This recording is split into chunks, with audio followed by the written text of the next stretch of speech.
For your proposal, you just need to set up a standard Word document. You can go to your documents that you have stored and just open a new one.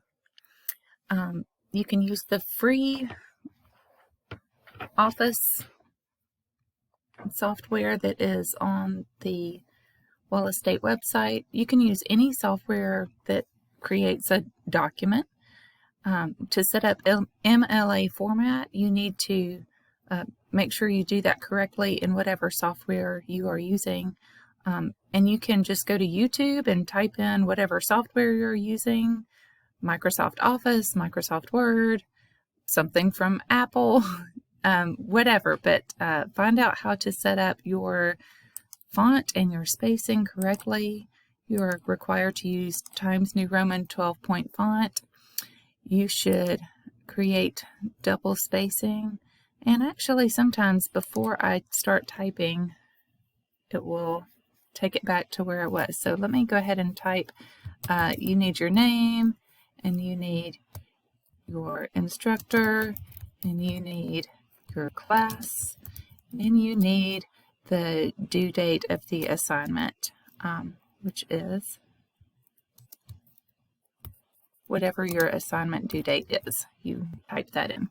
So my spacing isn't quite right. It might look double spaced, but it is not. Here's where I do the spacing for this particular software. I need double spacing, and then I need to go back there, go back to line spacing, and if either one of these says remove, I need to click remove. Now watch the change that happens in the spacing. It's subtle, but it's noticeable, especially to English instructors. So there you go. There's the double spacing that is correctly done. You don't want to leave that extra space in there. English instructors will see it every time. So go ahead and for your, you can do a working title. That you should actually try to come up with a title for your essay for the proposal. That's always good. And then working thesis, that is the thesis statement that you are using to guide your research that may still change over the course of your work, your research. So your working thesis can be whatever it needs to be to guide your research. You should name the minor character,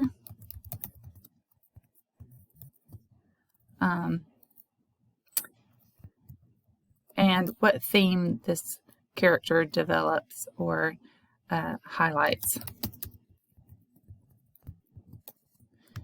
Okay, all right.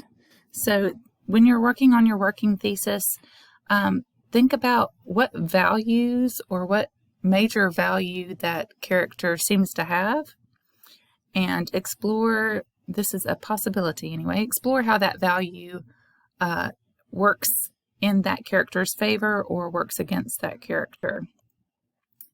This will be that universal truth you're looking for, something that you can recognize in the play that you also recognize in people in your current culture or in life in general. So your working thesis, and then you need to do the Works Cited. I'm going to go ahead and show you how to do a page break. You click Insert, you click Page Break. That way you can just use this same Works Cited. And I'll go back to home so I can center the words Works Cited. And what you need to include in the Works Cited, in alphabetical order, the Works Cited should always be in alphabetical order. You will include the scholarly source from Alabama Virtual Library that you are using to help you say something meaningful and scholarly about the minor character and the way he or she evokes thoughts about a certain theme. What is Shakespeare telling us about human nature, good or bad? And you will have the two film versions you are exploring to see how that character is represented as either emphasizing or de-emphasizing that theme based on the choices of the director or the actor who portrays that character. And you also need the play from the textbook. So where will you find all of those things? You can certainly look at the document that has the details about your assignment. Just click it, open it up, and then you have all of your information about what you are looking for, including for this assignment with the preliminary works cited. So there are lots of details. I suggest you print this and keep it with you as you continue to work on this essay. You want to make sure that you know how to format quotations, of course, in the essay itself, but for the preliminary works cited, you want to scroll down until you get to the works cited part. And look, here is a gift. I have given you what you need for the textbook. So I'm going to copy that. I'm going to paste it to my document here.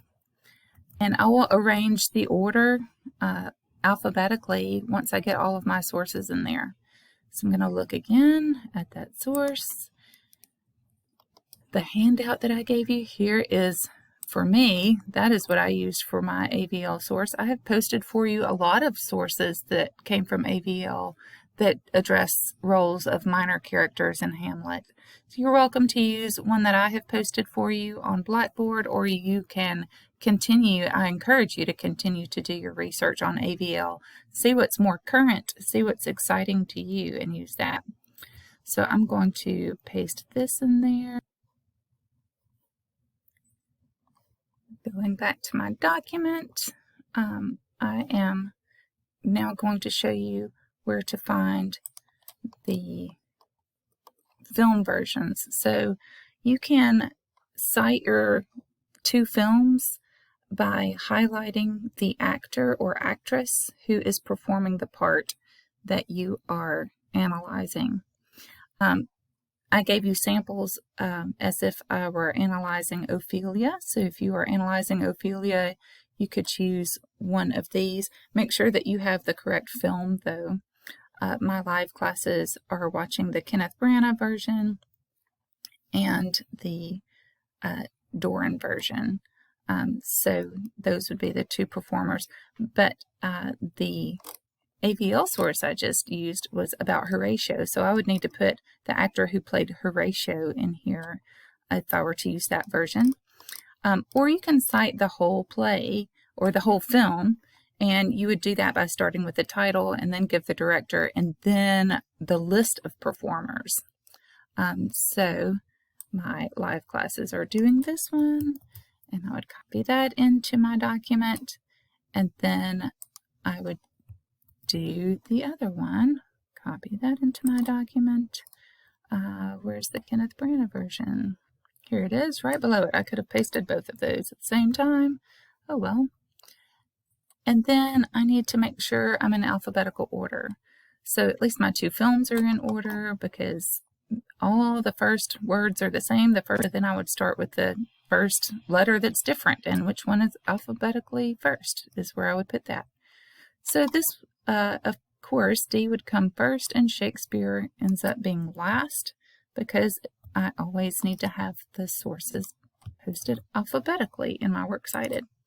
That looks a little bit off as far as spacing goes. So if I have a little extra space there, I'm going to highlight the whole thing. I'm going to go back and check my spacing. Here's where I do that for this version. Line spacing. I'm going to click add space. I'm going to click remove space, and sometimes that does the job. It's all 2.0, so I suppose that is correct now. And so that's all you need. You need your preliminary works cited and your working thesis statement just for the proposal, and I will check those and help you make sure you're on the right track with your research.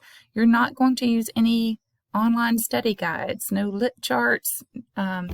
You can use those to help you understand what you are reading, what you are seeing in the films, but you're not to quote from those as a scholarly source. I have posted several of those to help you understand what you're reading and what you're seeing in the films. And that is the purpose of those online study guides, which are great for that purpose. but for the purpose of college level research, you need to use scholarly sources from AVL. All right, so that is it for the proposal. Let me know if you have any questions.